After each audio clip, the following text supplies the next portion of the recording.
Hello, everyone. My name is Hannah Turner, and I'm the president of the Marshall University Astronomy Club, MUAC. I thank you all for joining us for our Fall 2024 Virtual Speaker Series. Drawing inspiration from our sister organization, the Society of Physics Students, SPS, which utilizes their series to spread science knowledge to the public, MUAC has created this series with the intent of capturing a glimpse into the minds of astronomers from our surrounding communities. A fundamental goal of MUSC has been and always will be to encourage astronomy discussions among upcoming generations. When we provide a platform for such knowledge to flourish, we aid a sense of possibility to all children within our local communities.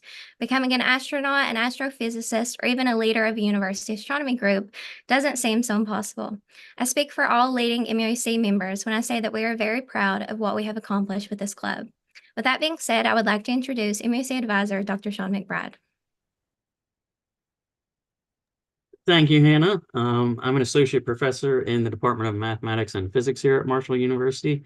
Before we go any further, I want to thank Hannah. She's done an amazing job organizing and orchestrating most of this series. So she has done a really great job connecting with speakers, organizing, actually doing all the tech as well for the speaker series. So round of applause for Hannah. So as I mentioned, I'm with the mathematics and physics department here. So that's how the astronomy club is tied to an organization here on campus. Our department here is home to a vibrant community of scholars who are passionate about exploring the fascinating intersection between mathematics and physics. Our mathematics program alone has over 20 faculty members. Our physics program has 8 faculty members. We have undergraduate degrees here at Marshall in our program of mathematics, Bachelor of Science in Physics, Bachelor of Science in Statistics. We have Masters of Arts in Mathematics, Physical Applied Science Master's Program, and then also a Physics Master's Program here. We're often described as sort of the just right size university. We have excellent student to teacher ratios of about 17-to-1. Our average undergraduate class sizes is around 20 students, and average graduate class size is about 10 students. But that's even less for some of the specialized math and physics courses. Overall, there's probably about 8,300 undergraduate students, about 2,400 graduate students, and about 550 students in professional programs such as MD, PharmD, things of that nature. And about 86% of our faculties have terminal degrees in their field. So that's just kind of some statistics about Marshall and where we're at right now and the size to give you a perspective on that. If you have any questions about any programs, not just those in astronomy or physics or mathematics here tonight, and you want more information, just email me. So my email is my last name, McBride, followed by s@marshall.edu, and I'll be happy to answer your questions. And even if you're not interested in mathematics or physics or want information on another major here on campus, just shoot me an email.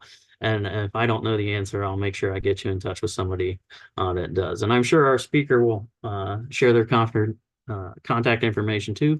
If you have any questions about tonight's talk and are interested in that, I'm sure she'd be more than willing to have a nice discussion with you via email. So I think with that, I will turn it over to Hannah and she can properly introduce our speaker. Thank you, Dr. McBride.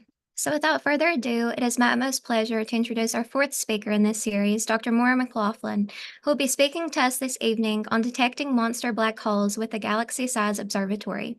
This talk will span 45 minutes approximately, followed by a 15-minute Q&A period for all of our listeners to send questions within the live chat. We do ask that everyone hold their questions until the end. Dr. McLaughlin? Yeah, thank you very much, Hannah. Thank you very much, Dr. McBride, for introducing me and holding this series. It's really great. Let me try to share my screen. There we go. Yeah, so it's really great to talk to you all. I wish I could be doing it in person. One of these days, I'll have to head down to Marshall. I think I was there a few years ago now for a STEM and the Arts Festival, which was really nice. Yeah, so as Hannah said, I'm going to tell you about a project where we are using giant radio telescopes like the Green Bank Telescope in West Virginia to observe rotating cosmic pulsars to detect extremely massive black holes at the cores of merging galaxies. Okay, so this is the project I'm going to tell you about. We have some really exciting results that we reported on over a year ago now, and I'll tell you the story up to those results, what they mean, and what the future of this field looks like. And I will even discuss how you can get involved in this research yourself if you're interested at the end of all this.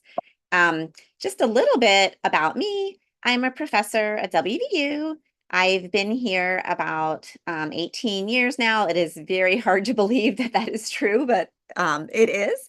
I came here to West Virginia thinking I would stay a few years and just fell in love with the state and the people, and of course, the amazing research opportunities having to do with living in a state with the largest telescope in the United States, the GBT. If some of you haven't been there, you should go and visit.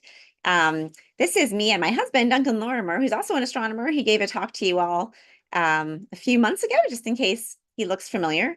I got my bachelor's degree at Penn State. I got my PhD from Cornell. I lived in England for 5 years as a postdoc at the University of Manchester before I came here. So we're going to go back to like the very beginning of this story and just do a really quick review of gravity, because it's really important to understanding this project. So if you are a high school student and you're in like an introductory physics class, you've learned about gravity, and you've probably learned about gravity as an invisible force of attraction, right? Something that makes apples fall from trees, makes the moon go around the earth go around the sun, right? And this is like a very old theory, Isaac Newton, 1600s. It works in almost all scenarios, except when you get to very massive objects moving rapidly. And when we have objects that are really, really massive, or objects that are moving really fast, you need the theory of relativity. And so you need to understand a little bit about the theory of general relativity for this talk. So Einstein came out with the theory of general relativity over 100 years ago now. And it's a much more elegant description of gravity than the Newton description of gravity. And so the way we understand general relativity is that we live in 4-dimensional space-time, 3 spatial dimensions and 1 time dimension, and massive objects like the Earth or the moon in this cartoon distort the shape of space-time. And so general relativity tells us that mass changes the shape of the space that we live in, right? So it's a very kind of beautiful theory, and very simple to understand, because as you can see from this picture, this new understanding is that the moon doesn't go around the Earth because it feels this invisible force. The moon goes around the Earth because it has to, because it is in this curved space-time, and it can't escape from that, and it's simply traveling along the shortest possible path around the Earth.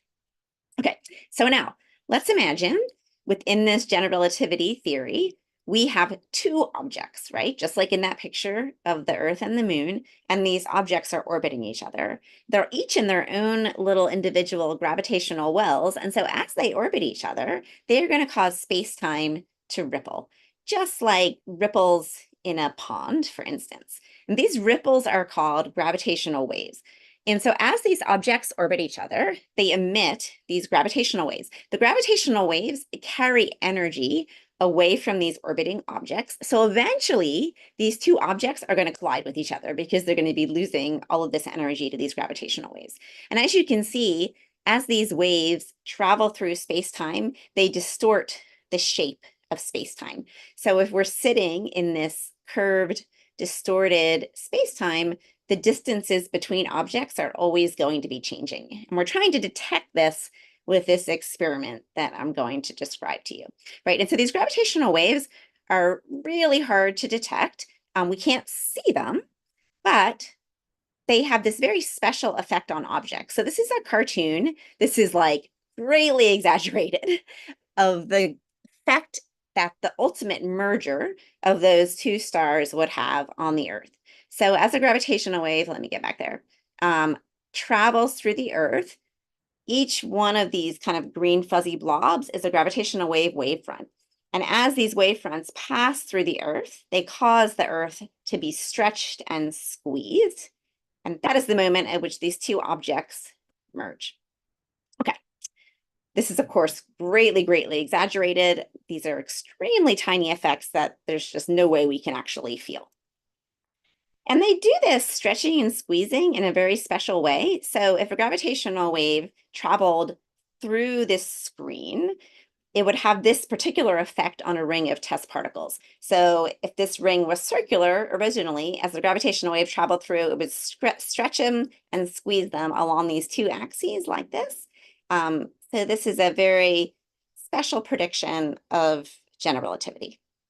Okay, and so it's this like very special signature that we will look for in our data. So I'm sure some of you have heard of gravitational waves. People have been looking for them for a very, very long time.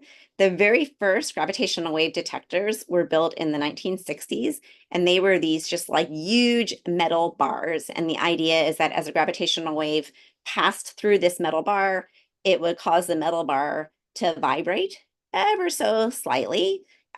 This type of detector was not successful. However, this other type of detector I'm showing here on the right was. So this is a picture of LIGO. It stands for the Laser Interferometer Gravitational Wave Observatory. And there's one in Louisiana and one in Washington State. And these observatories have two 4-kilometer arms. They're at 90 degrees or perpendicular to each other. There's a laser that travels back and forth along these arms. There's a mirror at the end of the arm, and the light travels back and forth along these arms. And I have a little cartoon to show how this gravitational wave detector works. So you see the two arms here. The lasers bounce off mirrors at the end of the arms. When a gravitational wave passes, then these arms vibrate like this. So one of the arms gets longer and one of the arms gets shorter. So originally they're the same distance, the same length. The light is traveling the same distance. And then the lengths of these arms change ever so slightly because of the gravitational wave passing.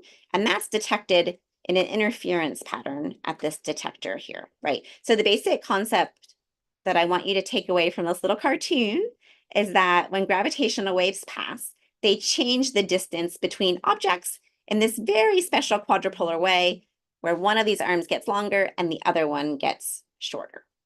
Okay, and this might seem crazy, right? Like, do these things really exist? How could we possibly detect them? This scale must be so very small, but indeed they have been detected. So in 2015, gravitational waves were detected from two black holes colliding. And this is a picture of the signals that were detected by LIGO in Washington and Hanford and Livingston, Louisiana. And you can see this waveform here. And so you can see the amplitude of these waves is getting bigger and bigger and bigger. And the frequency is getting higher and higher and higher until these black holes collide. And we can actually play this. This is called a chirp signature. And if you look at this frequency range, this is actually in the audible range of frequencies. Okay. So that is the sound of two black holes colliding. These black holes were something like tens of times the mass of the sun, so more massive than the sun, but still what we would call stellar black holes. It was kind of cool. This detection was made almost exactly 100 years after Einstein's prediction. This was big news. You probably heard about it. This resulted in the 2017 Nobel Prize in physics. So this was a super big deal. It proved that general relativity was correct, that these gravitational waves exist, and for the first time, we could actually detect black holes directly and measure properties about them, like their masses. Okay, and now nearly 100 of these cosmic collisions have been detected by LIGO and other gravitational wave interferometers. And here are just some pictures of these chirp waveforms for these different gravitational wave detections. They all look different depending on, how far away the object is and how massive it is, right? So pretty amazing and cool. Okay, so you might ask, what is this talk about? Why is she talking to us about pulsars if gravitational waves have already been discovered with LIGO? Well, black holes come in all sizes. So LIGO is really good at detecting black holes that are like a little bit more massive than the sun, right? So maybe a few times as massive as the sun, up until 100 times as massive as the sun. But there are some really big black holes out there. So for instance, we have a black hole at the center of the Milky Way galaxy that's about 4 million times the mass of the sun. How do we detect these really, really large black holes? We need a different kind of detector, right? And it's important to point out that this different kind of detector could detect even more massive black holes, even more massive than the black hole at the core of the Milky Way galaxy. So our whole universe is filled with galaxies that have merged, right? And so as galaxies merge together and they have black holes at their cores, they form these black hole binaries throughout the entire universe. Some of those maybe even billions of times the mass of the sun. And we would like to detect and study these extremely massive pairs of black holes. Okay, so we need to build a much larger detector than LIGO. Instead of 4-kilometer long arms, we need arms that are the size of the galaxy.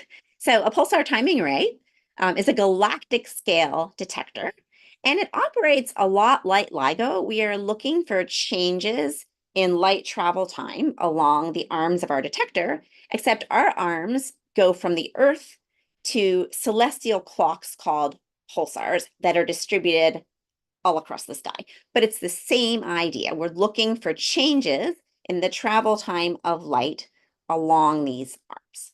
And so I'm going to describe this project to you and some really exciting results that we had recently. Before I do that, let me just talk a little bit about the detectors themselves, the pulsars, and tell you what they are. So I'm going to step back to introductory astronomy and think about normal stars, like our sun. So our sun is really, really massive, but it's very stable, right? Gravity is not causing the sun to collapse. And the reason is that our sun is fusing light elements, hydrogen, into heavier elements, helium. And this produces a pressure, right? Because helium weighs just a little bit less than the 4 hydrogens that went into it. That little bit of extra mass is energy, and that produces radiation pressure that supports stars against gravitational collapse, right? So the sun is stable because it's slowly converting hydrogen into helium in its core. We call this hydrostatic equilibrium. Soon the sun, well, not soon, actually, in about 5 billion years, someday, the sun is going to run out of hydrogen, and its core will be all helium.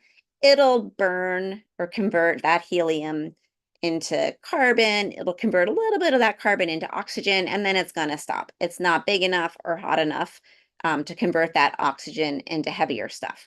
If you have a star that's bigger than the sun, though, it might be able to convert the oxygen into silicon and work all the way up the periodic table, all the way to iron, until that star has an iron core.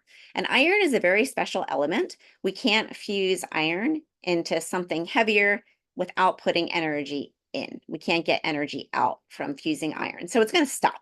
When it gets to iron, the star is going to say, I cannot convert iron to anything heavier. There's no way I can support this star against gravitational collapse. Okay, and so this is the state of a very massive star at the end of its life. It'll kind of look like this like onion ring of iron at the center and then other elements going out. Well, what is going to happen? So here's a little movie showing a massive star at the end of its life. And this star has just run out of fuel in its core. The core of the star is going to collapse in on itself. There it goes. The outer layers of the star are going to bounce off the core, and we call this a supernova explosion. And so what you're looking at here is a supernova remnant. So you can see the guts of this star basically have been spewed out into space. And these are very beautiful. Of course, you can look at images of supernova remnants. And here's one. This is called the Crab Nebula. This is the remnant of a stellar explosion that happened in 1054 AD. We know that because there's historical records by Chinese astronomers and by Native American astronomers. And so you can see all of this beautiful filamentary stuff. These are the outer layers of the star that bounced off the core. Okay, so what happened to the core? So think it's that one there. Right here, near the center of this remnant is a neutron star that we detect as a pulsar. And these are the objects that I study. Okay. Before we talk about pulsars, just to imagine how like amazing this event must have been in 1054 AD. For nearly a month, you could go outside like during the day and see a guest star in the sky, even with the sun out. That's how bright this explosion was. And here's a picture of a cave painting recording this supernova event. This is in Chaco Canyon, New Mexico. I got to go here. I guess it was about 15 years ago now, but if you have the chance, it's super cool. And this can be dated to 1054 AD, so that's how they're sure that this is a record of this crab supernova explosion. It looks like it's on the ground, but this is actually like an overhang, kind of a rock overhang. Anyway, if you get the chance to go, it is pretty neat to see. Okay, so the core of this star is a very special type of star called a neutron star. So these neutron stars, as you might imagine, are made not entirely of neutrons, but mostly of neutrons. The protons and electrons have recombined to form neutrons. So this iron gets broken up into fundamental particles. The protons and electrons combine to form neutrons. It's a very special type of matter. This is a little cartoon image of a neutron star. Here's the star. It has very strong magnetic field, and particles get accelerated along these open magnetic field lines and produce radio emission. This is kind of like auroras on Earth when particles get accelerated along the north and south magnetic field lines of the Earth. It's kind of the same idea, but like way more powerful. Okay, so these objects are extremely small. There's something like 15 miles across. So we've taken something bigger than the sun and collapsed it into something the size of like a large, metropolitan area. This is roughly what a pulsar would look like if we superposed it on Marshall. Okay, so this is pretty crazy to think about. They also can weigh up to twice as much as the sun. So this is extremely dense material. My favorite analogy is that you took every single person on Earth and you like squeeze them all into a thimble. So a thimble that you'd fit on your finger, that is the density of a neutron star. Okay. Because they were rotating slowly, maybe like once a month, but then when they collapse, we need to conserve angular momentum. They are now rotating. I don't want to play my sound. There we go. They're now rotating very, very rapidly. So here I am spinning around, and then I pull my leg in and I spin up really fast. And that is what has happened to these pulsars. So angular momentum has to be conserved, which means some of them are rotating extremely rapidly, up to 700 times a second. A similar effect is responsible for their very, very high magnetic fields, and these properties together produce radio emission. Okay, the crab pulsar that I showed you in that image, that one is a little bit special. You can see that optically with your eyes because it's just really young. Most pulsars you can't see with your eyes at all. We can only detect them at other non-visible wavelengths. And the idea is that they act as interstellar lighthouses. So they have these radio beams, and then every time this radio beam passes our line of sight, every time this pulsar rotates, we get a blip of radio emission. And so here's a little cartoon of a pulsar. And this is the neutron star. This is the radio emission. And every time this radio beam passes our line of sight, if we're observing it with a radio telescope, we will detect a pulse, as you can see on the bottom here. And I'm going to play this sound for you.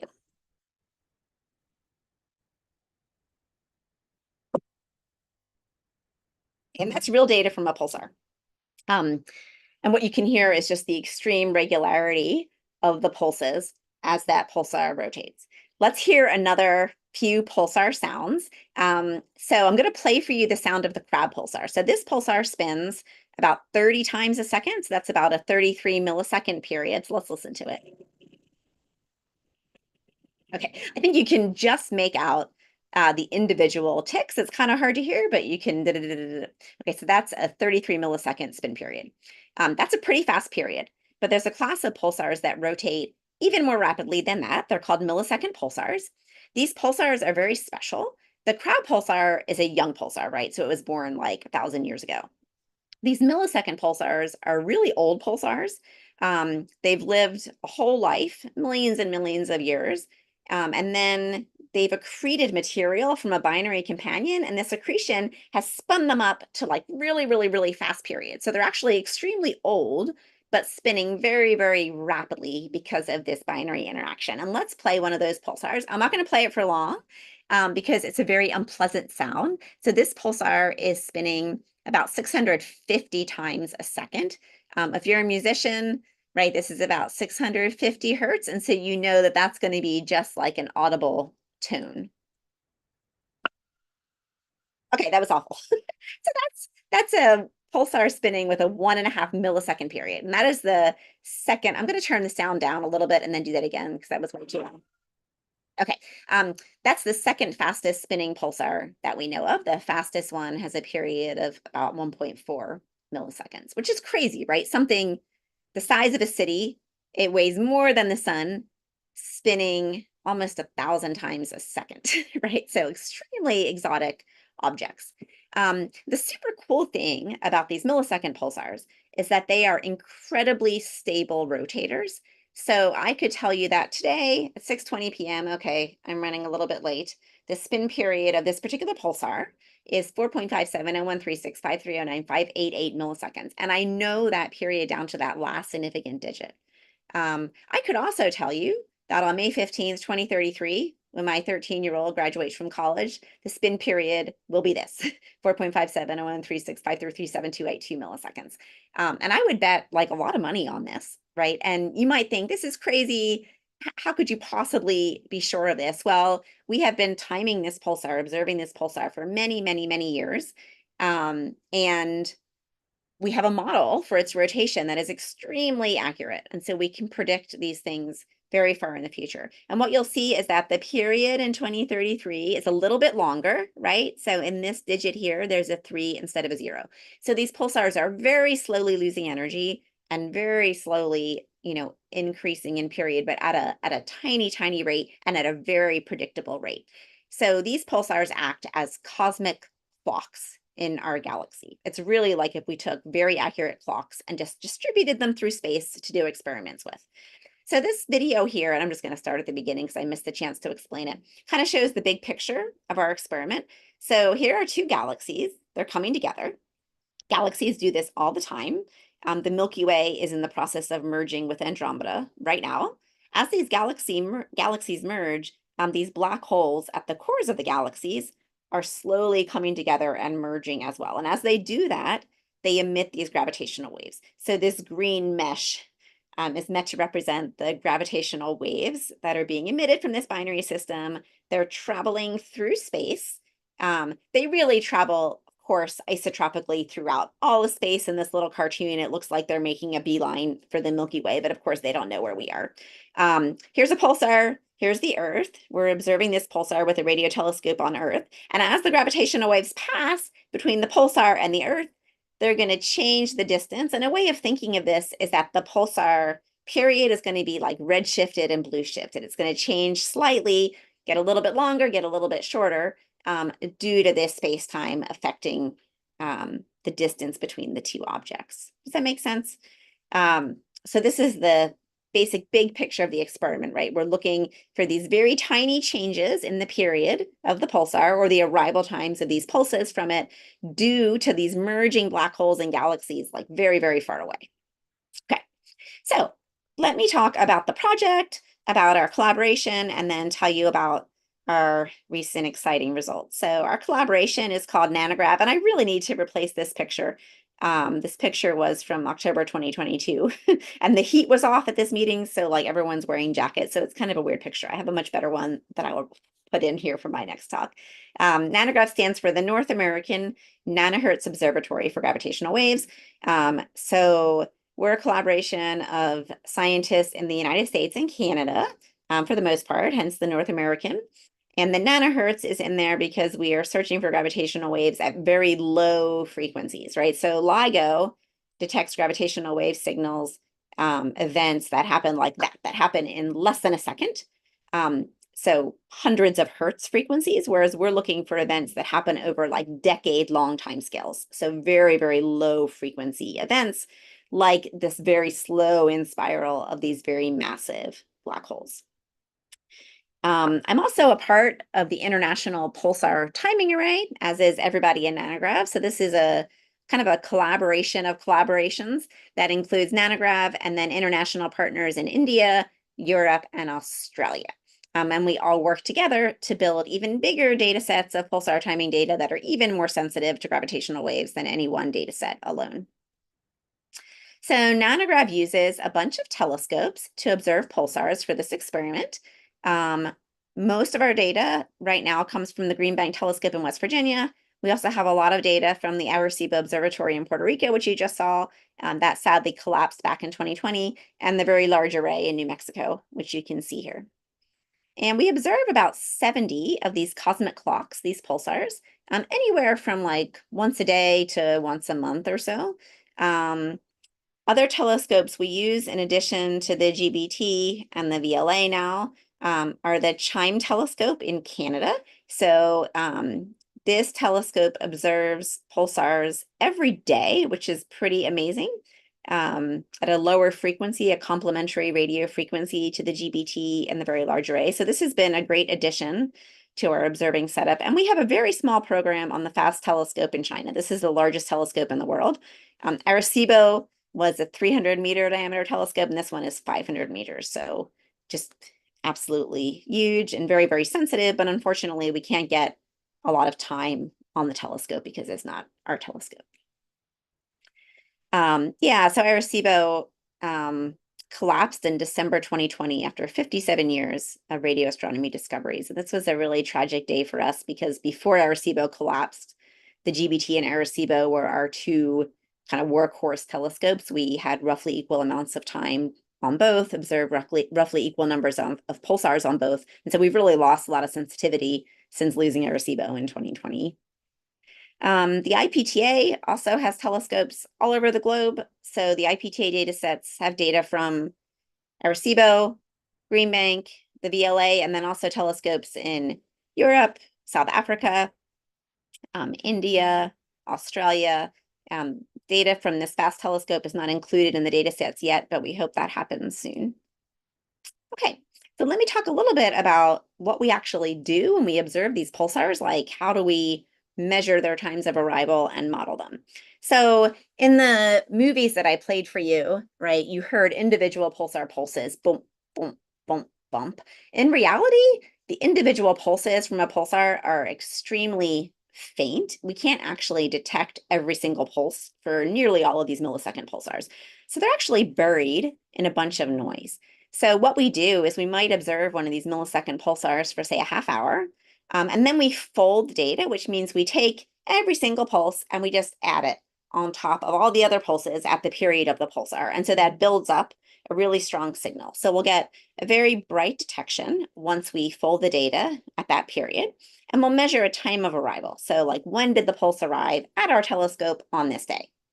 Okay, and then we have a model, right? And so this model tells us when a pulse from that same pulsar should arrive, say, a month later. And that model has been built up over all the past observations of that pulsar. So we observe it again, say maybe a month later, we do the same thing, we fold the data, we measure a time of arrival, and then we say, hey, is our model doing a good job, right? So when did the model predict the pulse should arrive and when did it actually arrive?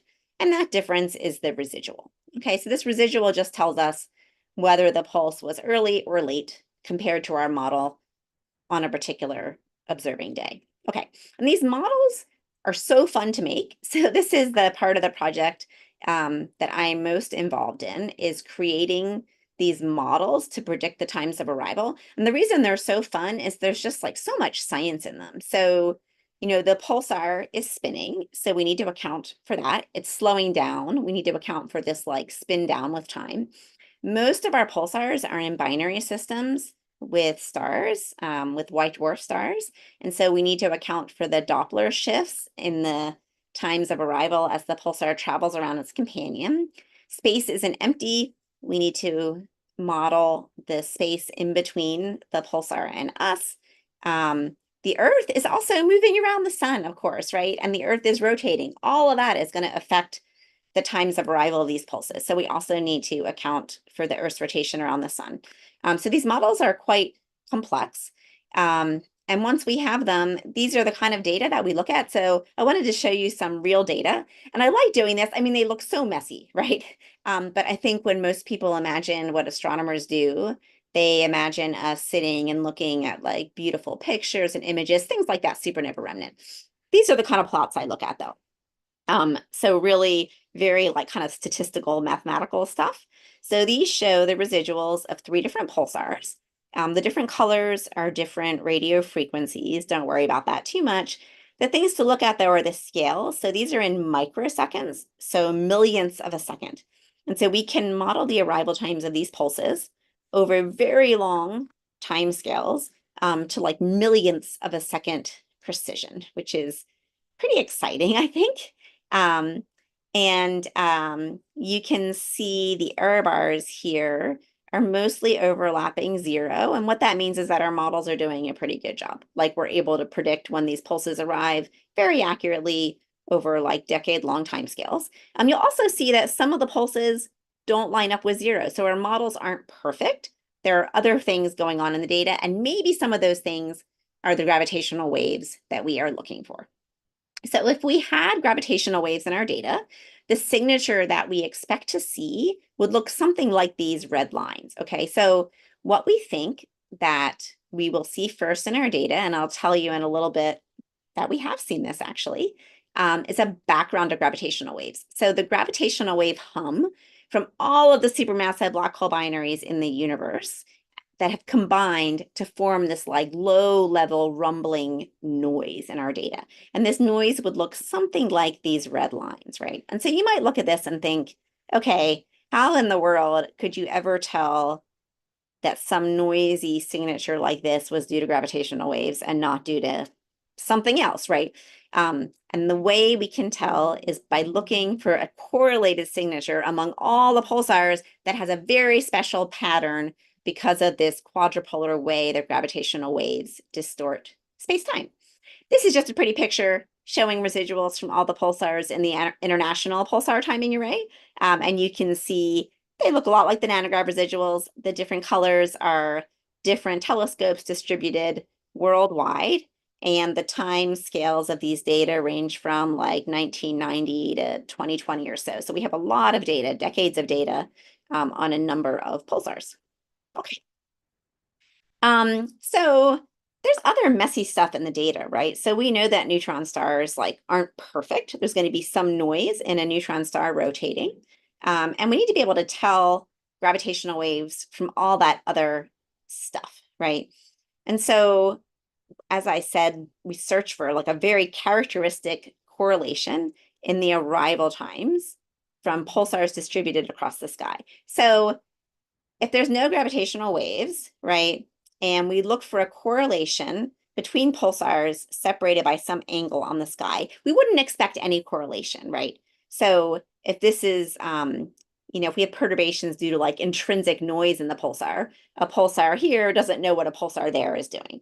However, if the perturbations are due to gravitational waves, we expect this very special correlation pattern. We call this a quadrupolar correlation pattern. So pulsars in the same direction should be correlated. Pulsars separated by 90 degrees should have anti-correlated perturbations, and pulsars separated by 180 should have correlated perturbations again. Let's look at another little cartoon. So these pulsars are separated in an angle by maybe like 25 degrees. They will show a correlation.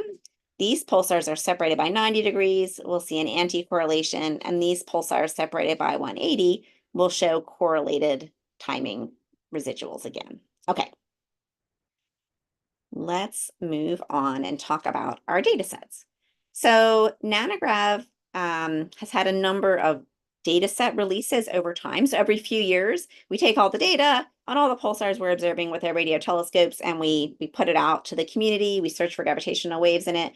We started with a 5-year data set that had 17 pulsars in it. Then we released a 9-year data set with 37 pulsars. Our 11-year data set had 45 pulsars. Our 12.5-year one had 48 pulsars, and our most recent data set was a 15-year data set with 67 pulsars. And so you can see that with time, we are constantly adding pulsars to the array. So this axis here, like each one of these vertical lines, is a new pulsar. And so with time, we're adding more and more and more pulsars. And so these data sets are growing bigger and bigger and more sensitive. And so with each data set, we search for this very special correlation pattern in the data. So with our 11-year data set, we did this, right? So this is the correlated power versus angle. The black points are our data. They're just kind of scattered everywhere, right? And this blue dotted line is this best fit expected curve. And you can clearly see there's no such signature in the data. With our 12.5-year data set, the next one, we did the same thing. We really don't see a correlated signature. There are a couple like intriguing hints, right? Like this point here, these points are a little higher here, but clearly just by eye, you can tell there's not a significant pattern in these data.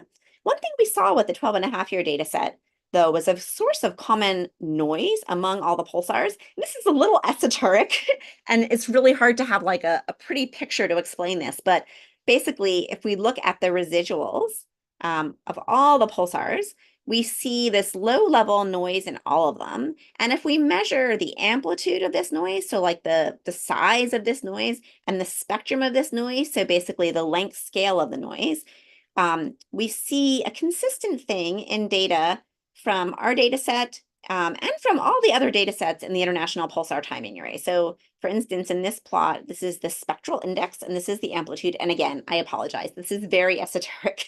And these circles here show the constraints on this noise. And the important thing to take away from here is that we see very similar constraints with data from our European colleagues, from our Australian colleagues.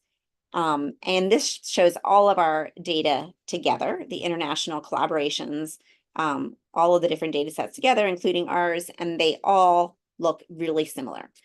So why is this interesting? Well, it means that there is a common source of noise among all the pulsars observed with all these telescopes. So therefore, it's very unlikely to be associated with one telescope, associated with just one pulsar. It's got to be gravitational waves. That's the only thing we could imagine. So we got busy. So about 3 or 4 years ago, after we saw this common noise source, we knew the next thing was going to be seeing these very special spatial correlations. So we got together with all of our colleagues in other countries. We said, let's all search for these spatial correlations. And we coordinated our projects. And on, I think, that's weird. I thought I was like scrunching the screen, but I remember the date because it was a really important date. It was June 29th, 2023. We coordinated the publication of 18 papers. And so these are the 18 papers here from 4 different collaborations. These are our European collaborators, Australian collaborators, collaborators in China, all released on the same day with the results of a search for these special correlations. And so these are the results of our search. And so when we look at our 15-year data set, we see this very special signature where the points from our 15-year data set, these correlations and arrival times, actually match this predicted curve very well. The error bars are still big, right? This isn't perfect. But for the very first time ever, we saw this positive correlation. So pulsars in the same direction showing correlated perturbations. This negative correlation at 90 degrees, pulsars at 90 degrees showing anti-correlations, and this positive correlated signature at 180 degrees. And if you haven't been doing this project for like 20 years like I have, this might not look like much, but this was very exciting because we could, for the very first time, say we have detected this background of gravitational waves in our data, which we had been working on for such a long time. It was pretty amazing. This got a lot of interest from the general public, despite it being kind of like I think, a hard thing to really explain, right? Because these gravitational waves are invisible. But we were on the front page of the Washington Post. We got an article in the New York Times. This is in the Atlantic. This was my favorite headline: scientists found ripples in space and time, and you have to buy groceries. So this was a really exciting time. But this detection is kind of just the start, right? So we can say, yes, gravitational waves exist. We knew that before from LIGO. We saw this background in our data. That's great. But what we really want to be able to do is say, what is causing these gravitational waves and what can we learn about the universe? And to do that, we want to look at the spectrum of the gravitational waves. So this is a plot of the spectrum of this gravitational wave background that we discovered. So this is gravitational wave frequency. And this is the timing, delay, or the amplitude. So whenever people talk about a spectrum, you're basically looking at like the distribution of colors, right? And so this is the distribution of gravitational wave colors or frequency in our data. And what you can see is there's a lot more power at the low frequencies than at the high frequencies. So this blue band here is the best fit to the spectrum of the gravitational waves we see in the data. The important point here is that this black dotted line here, that's the spectrum that we expect if these gravitational waves are from extremely massive black holes at the cores of merging galaxies. And so we were pretty excited when we saw this because the spectrum is a pretty good fit to these supermassive black hole binary predictions. And so that's very exciting, right? So I would say we're pretty sure these gravitational waves are coming from these supermassive black holes. So as these galaxies far, far away in the universe are coming together, their black holes are orbiting each other and producing these prodigious amounts of gravitational waves, and we are detecting them with our pulsar network here in the Milky Way galaxy. We can even start to say some things about these black hole binaries, so we can make models with binaries that don't interact with like stars or gas and binaries which interact with stars and gas in their environment. And we can start to say like actual things like models where binaries interact with their environments are more consistent with our data. And I'm running out of time, so I'm not going to go into a lot of detail about this at all. I'm just going to fly through these next few slides. But one thing I just want to mention is that we're still not sure, right? So this detection is consistent with these supermassive black hole binaries, but there's all these other like very exotic things that could also explain the gravitational waves. They could be due to cosmic strings, which are topological defects in space-time that vibrate. They could also produce these gravitational waves.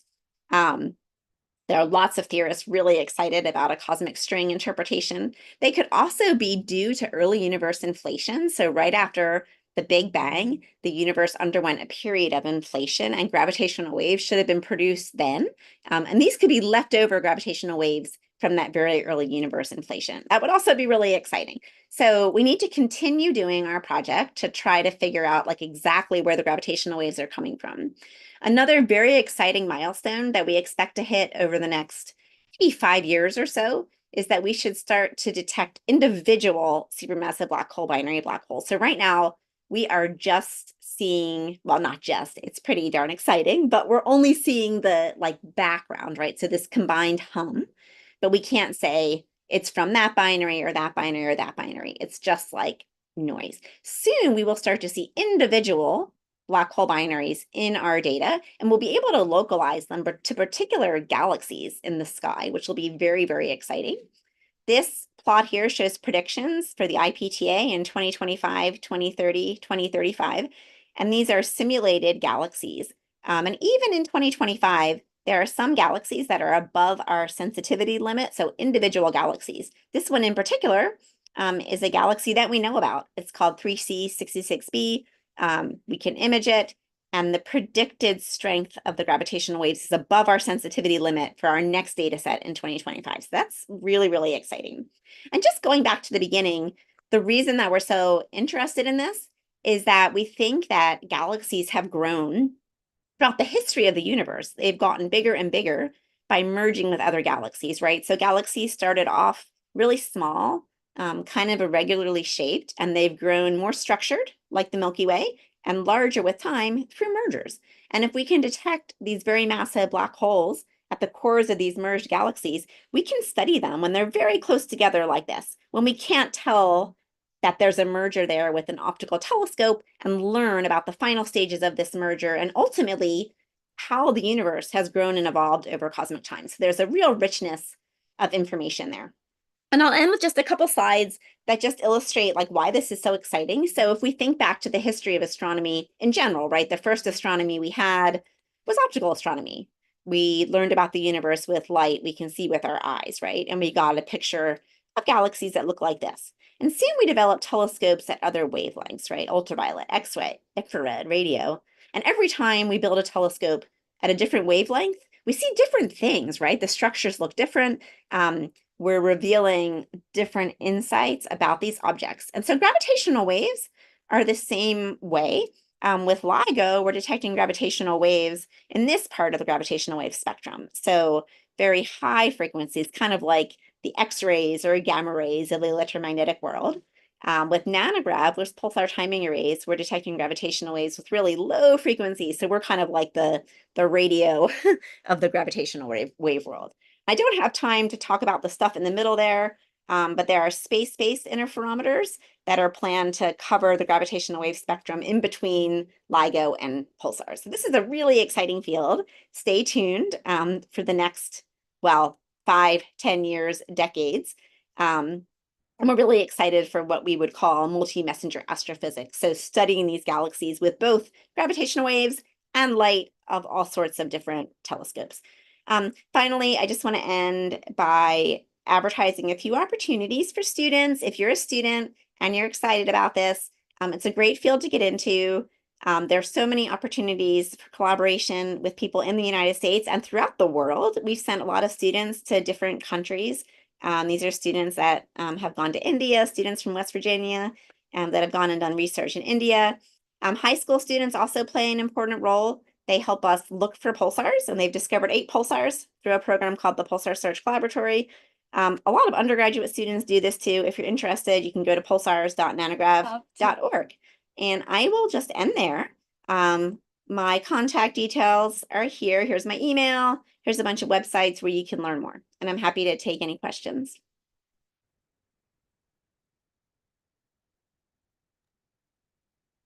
Dr. McLaughlin, that was wonderful. Thank you. So now at this time, for any of our concurrent listeners, we'll take questions within our live chat if you have any.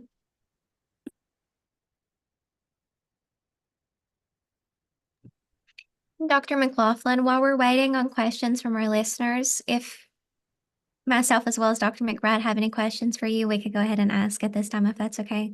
Yeah, sure. So you can correct me if I'm wrong, but you spoke of pulsars as being incredibly stable rotators, correct? And you spoke of them as interstellar lighthouses of sorts. And you said that out of 3,266 pulsars known, that we currently know of around 544 that have a millisecond period rotation. Is that correct? That's right. Yeah. And you spoke of the crab pulsar, which was really beautiful, by the way, that you showed us. And you said that it had a 33 millisecond period. So out of those 544 that are known currently with that kind of rotational period, are there any that are particularly atypical, or I guess more so atypical as compared to the rest that we know of? So of those 500 some millisecond pulsars, there's a wide range. So that's a good question, because you might have noticed that I said there's like 500 or some millisecond pulsars, but we're only timing 70 of them in nanograv. And that's because some of them are weird. So some of them are in binary systems where they're like blowing away their binary companions. And so there's like a wind of particles and materials that makes the timing really messy. Some of them are eclipsed by their binary companions, so their emission disappears once per orbit. So we throw those one out. We don't want to include those in our array. And honestly, all pulsars are a little bit weird, so, and there's a lot we don't understand about them. One of our most favorite pulsars, in fact, the one that was the example I used, like predicting the period in 2033, that pulsar just a few years ago changed its pulse profile shape. So all of these pulsars have very stable shapes to their profiles from year to year, which is necessary, right? If we want to measure the arrival times of the pulses, like the shape needs to look the same. One of them, the shape changed just completely unexpectedly, very suddenly. We actually still have no idea why. We think there was some kind of change in the magnetosphere of the pulsars. So I would say like all of them are a little weird in some sense, because we don't really understand exactly how their emission works. And we're always finding surprises. So like weird events in the interstellar medium that might affect their mission, kind of weird binary interactions. So the 70 that we're timing are kind of like the most boring because we want ones that aren't doing anything interesting, if that makes sense. And the crab pulsar, just while I'm on it, is a really interesting pulsar because it emits something called giant pulses. So every once in a while, that crab pulsar emits a pulse that's like hundreds or even thousands of times brighter than the average pulse. And there are students in West Virginia, high school and undergrad students, who are monitoring the crab almost daily with the 20-meter telescope at Green Bank to try to study these giant pulses, which is a pretty cool project. I think that's really cool. So you spoke that the 70 cosmic clocks were observed once a day or once a month. And you said that in particular, the pulsar time of arrival was compared to your current model or models. So you said that certain things had to be accounted for, such as the Doppler shift. Could you explain, possibly more so in particular, in regards to the Doppler shift and accounting for that with your model? Sure. So if we imagine we have a pulsar that's rotating extremely precisely, and you can just think of this as a clock, or I don't know, a continuous tone or something, right? Sometimes when I give public lectures, I'll take like an alarm clock that's like, zzz, and as I spin this alarm clock, when the clock is moving towards you, that sound is going to get blue shifted. The pitch is going to be a little bit higher. When the clock's moving red from you, it's away from you, it's going to get red shifted. This is like the ambulance effect when an ambulance passes you and you hear. The same thing happens with the pulsar emission as this pulsar orbits its companion. It gets red shifted and blue shifted. So you can think of this like in two ways, either as sort of like the pitch, of the period changing with the ambulance analogy, or I think even more simply, if you just think of it as emitting pulses, as the pulsar moves towards you, it's going to appear those pulses are getting closer together in time. And as it's moving away from you, it's going to appear those pulses are getting farther apart in time, even though the rotation is completely stable, right? As it moves closer, the period will appear to get shorter, and as it's moving away, the period will appear to get longer. And so we need to model that effect for pulsars in binary systems around another star. We also need to model the effect of pulsars just moving in the sky, right? Like we see kind of like the same thing as pulsars just move across the sky as well, but to a lesser degree. Does that make sense? It does. Thank you. I'm always so fascinated with our speakers that we've had within this series and all of the work that you all have accomplished and continue to accomplish. It's really just, as a future PhD student as well, it's incredible. So thank you. It's a fun field to work in. It's never boring.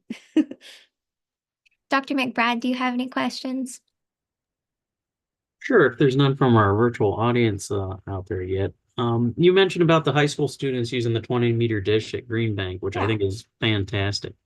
For any of our virtual members out there now that are going to be in high school and even middle school, if they're just enamored with what they've heard tonight and they just want to get into this, and you can speak from your own personal experience, but like what courses, what track, what else can they do to get sort of into the career path for this? Yeah, so if you are a high school student and you're interested in doing astronomy, math is really important. Pay attention in your math classes. If you have the opportunity to take physics, take physics. I know not every high school in West Virginia has physics, but just take as many science classes as you can. Programming, one thing that a lot of undergraduates are lacking is programming experience. So they come here, they might be a great student, lots of math, lots of physics, but it takes them a while to get into research if they don't know programming. And it's so easy. You can go online, go to like codeacademy.org, learn Python. Astronomers love Python. You can do that. Another thing you can do is you can take our online course. So we have a little online course. It is at pulsars.nanograv.org. I'm just going to like bring it up actually and show you what you can do. So I'll just share my browser. So you can go to pulsars.nanograv.org. You should all be able to see that, I think. And we have a course here, Discover Courses. And there is a course, an online training workshop that will teach you how to look at pulsar data.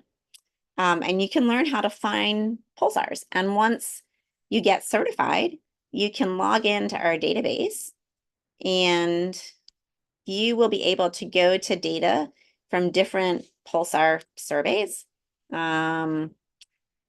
All this data from the Green Bank Telescope, from the Arecibo Observatory, and you can look for pulsars in this data. I don't have time to explain what this is, but this is like a diagnostic plot that could be a pulsar, could be noise, could be radio frequency interference. I think this one is just noise, but you will learn how to look at data like this and possibly find a brand new pulsar, which is super exciting and cool, and would give you the opportunity to be, the first one to discover a new thing in the sky, which is super neat. One thing we just added to this website is something called a Jupyter Notebook. If you click here, you can actually open up an interface where you can write Python code to actually like work with the data, learn how to program, make your own plots of this data. It's really exciting. It's really fun. Anyone listening to this can do this if you just log onto this site and go through this course. And we're having an online 6-week course. It's going to start October 10th. You can join us every Thursday evening from October 10th onward. It's Thursdays at 7 p.m. Totally free.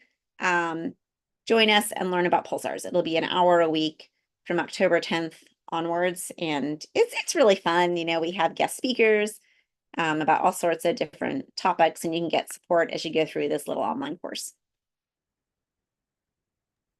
Fantastic.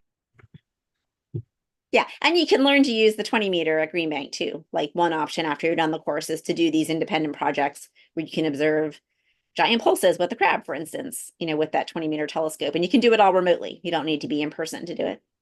So the Python is sounds like that's the code of choice there. What besides Python, what would be the second one that would be most popular? Yeah, I mean, lots of our code is written in C, C++. They're kind of like some of the older codes, but there's still quite a bit. Some Perl scripts. When I was a grad student, I learned Fortran, which is like really old now, but I'm still known to program in Fortran occasionally.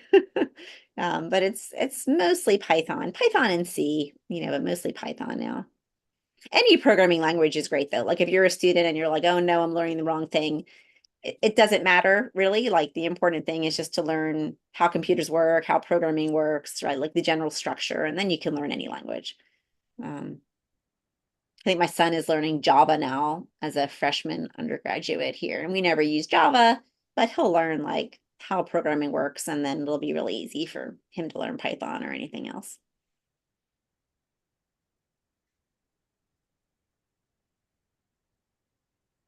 And I'm very happy to, if anyone wants to email me, any students who want to get involved in this stuff, just send me an email. Happy to answer more questions too. I know I personally will be exploring that website. I don't know if sometime soon, but definitely in the future. So that's something for myself as well as maybe some of our other members. We can explore that maybe during Awesome. an upcoming meeting. Great. So. Yeah. We also have a very active Slack all about pulsars and PSCs. So you can join that as well and answer any questions you want, learn about pulsars. Yeah. I know I'll definitely look into it. So thank you. We currently don't have any comments rolling into our live chat, but again, I wanted to thank you for agreeing to participate in our series. It's really important, we believe, to invite astronomers from other universities to come and kind of provide this platform to spread astronomy knowledge to the public, especially to students at Marshall, because like I said, it's not something that we currently have really prominent on campus with an astronomy major, anything of the sort. And so if we can really grow that knowledge, then maybe we can make some progress here. So thank you. Great. Well, it was really fun talking to you. Thanks for having me. Thank you again for agreeing to do the talk, and it was a very good talk, and we really appreciate your time. Yeah, thank you. It's nice to meet you. Likewise. Okay. Bye-bye.